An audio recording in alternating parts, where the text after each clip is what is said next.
Welcome to this video of an exploration of North Carolina school-age care. Hi, my name is Daniel Bates and I'm your learning facilitator for this informational video. I've worked with and in the North Carolina school-age care programming since the 1990s. This includes leadership roles and as a regional specialist in the field of school-age care and early education. In this video, we will take a closer look at 5 objectives.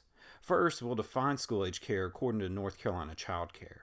Second, we'll explore school-age leadership roles and distinguish their importance in the profession of regulated school-age care in North Carolina. Third, we'll examine how environmental factors and activities impact behaviors. Fourth, reflect on elements of quality from BSAC and SACRS U. And finally, we'll recognize agencies and professional organizations that advocate for supporting leaders in quality school-age care programming. Before we dive into the content, I want you to think about a school-age care program that either you have visited, worked with, or possibly attended during your school-age experience. Next, I want you to take a moment and reflect on the school-age care environment. Is this program regulated? What is a part of this program? Take a moment and sketch the environment on a piece of paper or on your computer of a school-age care setting. Feel free to pause this video and to give yourself plenty of time to do so. Or you may have a vision already in your mind that you can easily picture. We'll come back to that later. Now that your wheels are turning, think about the words school-age care. Just like popcorn popping, words may immediately pop into mind. School-age care has a lot of names that represent in some manner that school-age care is offered. In this video, school-age care is considered licensed under the Division of Child Development and Early Education, otherwise known as DCDEE. School-age professionals are considered a part of child care and early education. Popularity of school-age care began to stir around the World War II era. The scenario of father sent to war, mother sent to work, and latchkey kids became common. If you're not familiar with what latchkey kids are, latchkey kids were kids that were sent home alone generally after school. The school-agers lacked the stimulation of social, emotional, and physical and cognitive activity since they were left alone. So they needed fun opportunities to learn and grow outside the typical school day under supervised care. Today, DCDEE regulates licensed child care and early education programs in North Carolina. Though optional for summer camps, school-age care programs are required to have a child care license if they operate more than 4 hours a day. Again, this means that all leaders that work within regulated school-age care environments are part of the child care and early education profession. So in order for a child to enroll, they must attend at least 1 full day of kindergarten. The school-age child can attend the program until they reach the age of 13. A school-age program must have leaders to supervise and facilitate the learning environments. They also promote health and safety, especially in regulated care. So why do we even have leaders in care? Well, the American Academy of Pediatrics states that being physically present is the best way to supervise a child. And this is very important. Leaders often wear many hats. There are many roles in the school-age care programming across the state. So let's look at the primary roles. The administrator is often considered the director or operator. Programs under the Department of Public Instruction, DPI, recognizes the school principal as an administrator, though they may rarely be hands-on with the program. However, the program coordinator is the person responsible for coordinating the school-age care environment. This consists of activity planning, state compliance, staffing, and more. So they're very hands-on with the day-to-day operations of the program. Now, the teachers of the program are known as group leaders, and assistant group leaders can also be hired too, as long as they're at least 16 years of age. However, they cannot be in charge of a group alone, nor in charge of another staff member.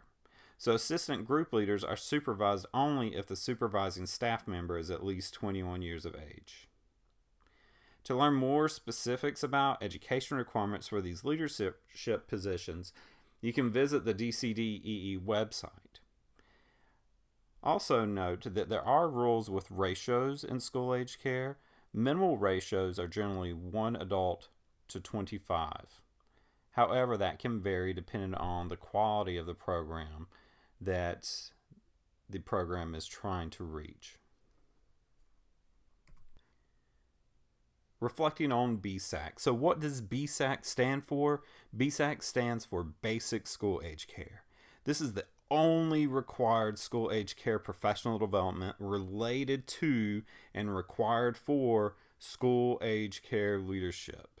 And it has to be taken within the first 90 days of employment, meaning working in the school age care classroom.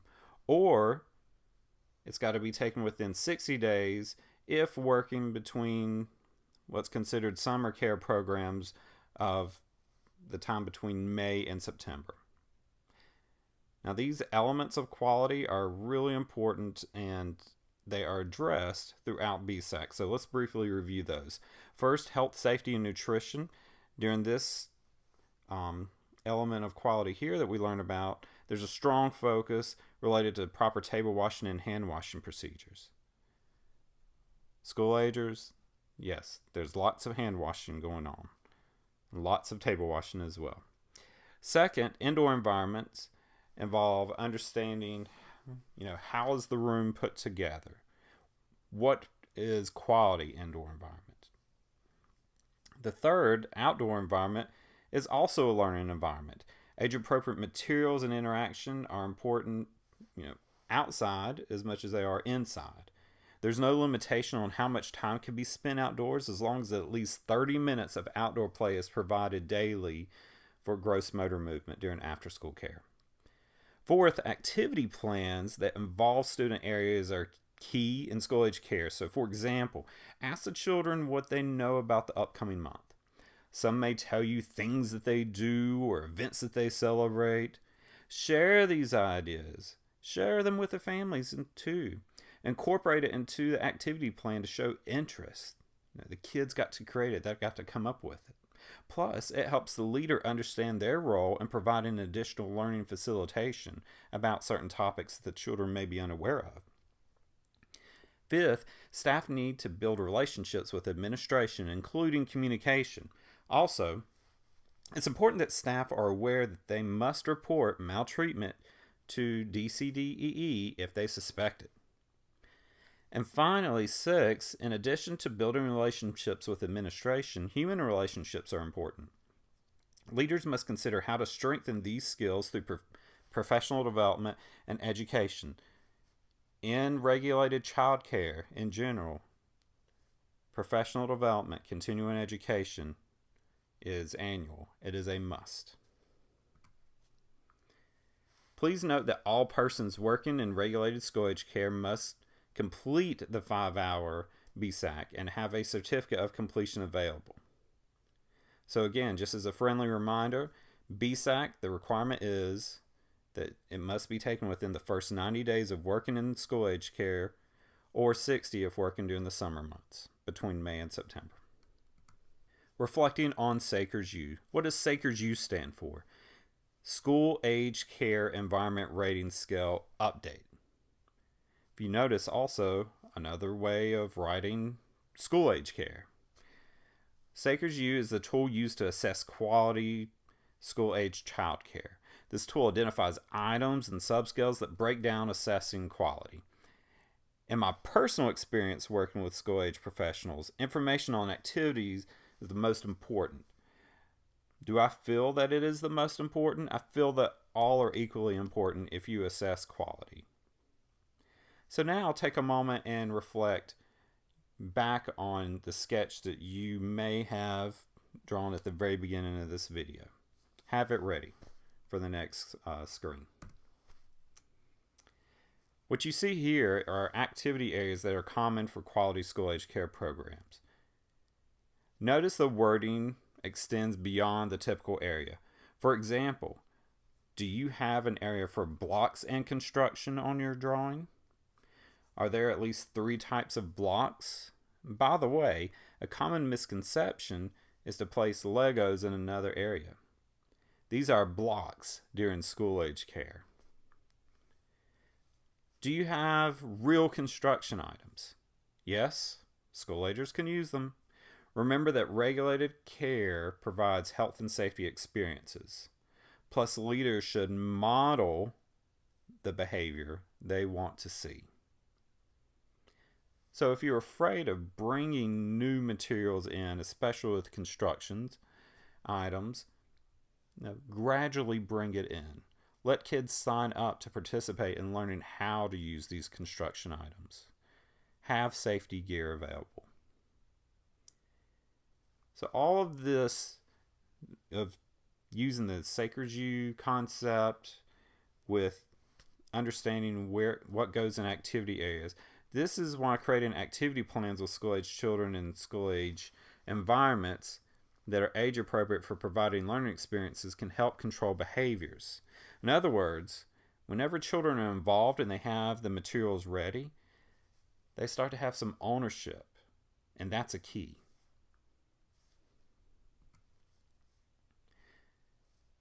Now let's look at a little bit of advocacy. School-age care leaders question where they can find support for advocacy.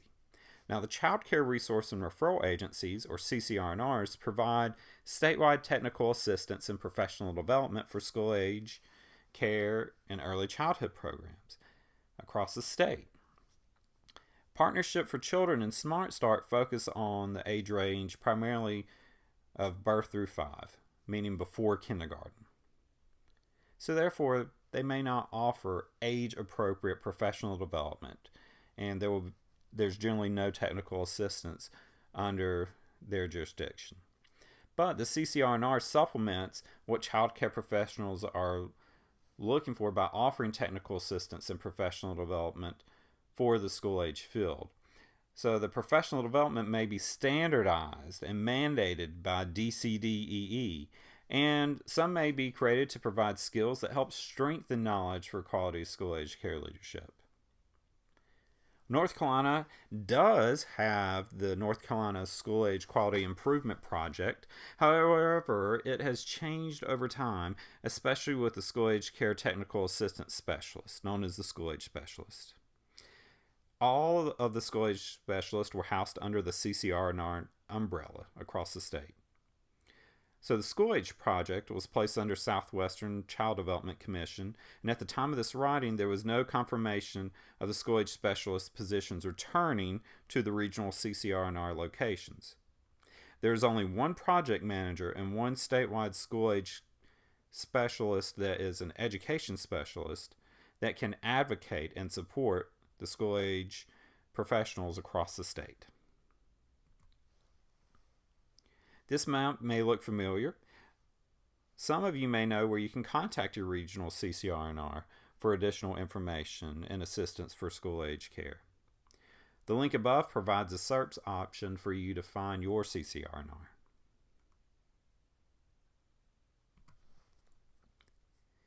In addition to a regional CCR&R, DCDEE can serve as an advocate for school age care professionals only if they know that it is needed. You can find their information, including the commission, which approves the North Carolina Child Care rules here. The only other school age advocacy agency is the North Carolina Center for After School Programs, also known as NCCAP. Now, this group provides a very nice document called the Roadmap of Need that consists of fascinating statistics about health and safety per county across the entire state of North Carolina. NCCAP also holds an annual school age conference known as Synergy.